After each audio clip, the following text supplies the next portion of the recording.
former Queensland Premier Campbell Newman. Always great to see him. Campbell, how do you think Anthony Albanese is handling the pressure of the job at the moment? Look, it is very sort of snappy in terms of his demeanour. So I actually think you're correct. I think that he is showing the pressure, and it could be he's sort of seeing the polling that they're doing internally, whether it be for Dunkley or nationwide, going south. But that's my take on it too, mate.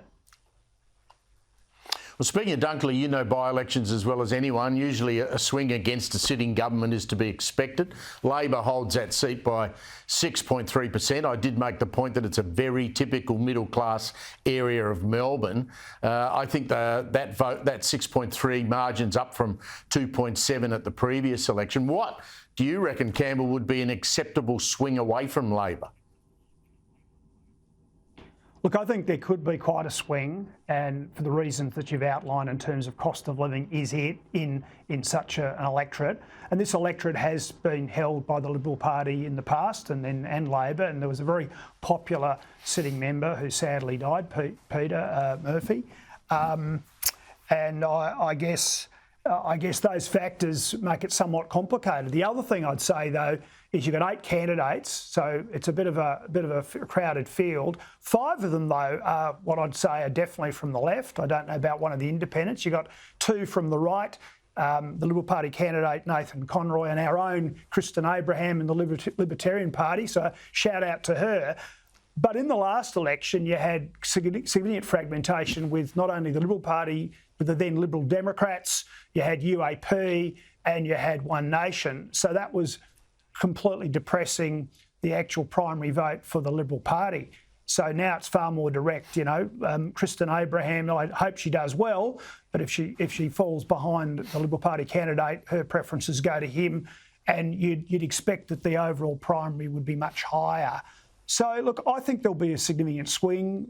Should the coalition get it? Well, I'm not sure that that's there. But one other factor, actually, I should throw in one other factor. You've got Advance being the right-wing sort of action group who sort of the counter to Get Up. They are active in this seat on this occasion, spending at least $250,000, and that's great because I think it's about time the left got a dose of the medicine that Get Up's been serving up to Conservative candidates for the last sort of 10 to 15 years. So I think that's very important in this race. But I expect Peter Dutton will do well, and I think it will be quite a blow to Labor. Whether they can win it or not, I'm not sure that the Liberal Party can. That's a good call on Advance. They ran full-page ads in the Herald Sun this week, which would not have been cheap, talking about border protection. I'm not sure whether that's a massive issue in Dunkley, but it's a massive issue in federal elections. We'll see how that plays out. Talking about politicians, let's go to your patch, Queensland. State's Attorney General Yvette D'Arth is now calling it quits. You're going to have another fresh wave of Labor exits, it looks like, ahead of the October election. I don't want to use an old cliche about rats deserting a sinking ship, but it sort of looks like that, doesn't it? Well, it might, but the Courier Mail poll today, Steve, wouldn't have me deserting if I was one of the Labor rats, because it shows it as a 50-50 two-party preferred. The most disturbing thing, though, is a Liberal National Party primary vote that is now down to, I think it was 33.8%.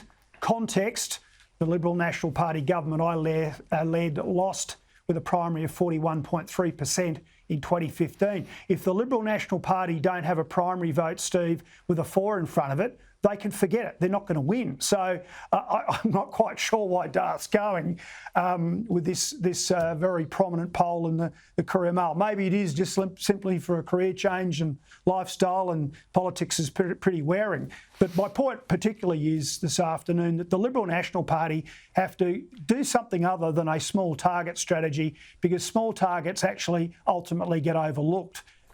People want to know what they stand for. They want to hear David Crisafulli take some strong positions on various issues. If he does that, I believe he can turn this around, but it's not a good place to be only this far out from a state election, which is in October. Here's a good headline. Campbell Newman reckons Stephen Miles is doing a good job. I didn't say that, mate. Let's be crystal clear for your Friday afternoon audience. I am beside myself when I see that poll. I'm going, Liberal National Party, step on the accelerator, tell us what you stand for, have some fights with the government on important issues and release some policy. I mean, someone said to me on radio station here in Brisbane today, oh yeah, but you know, the Labor Party would steal their policies. Well, the Labor Party are very left-wing up here. They won't steal sound economic policies or, for example, policies on the crime issue. They won't steal that from the LNP because their ideology and their sort of zealotry won't permit them to change. So it's all there for David Christophel in the LNP to take. But at the moment, the community is sitting back going, well, who is this guy and what are the LNP about these days?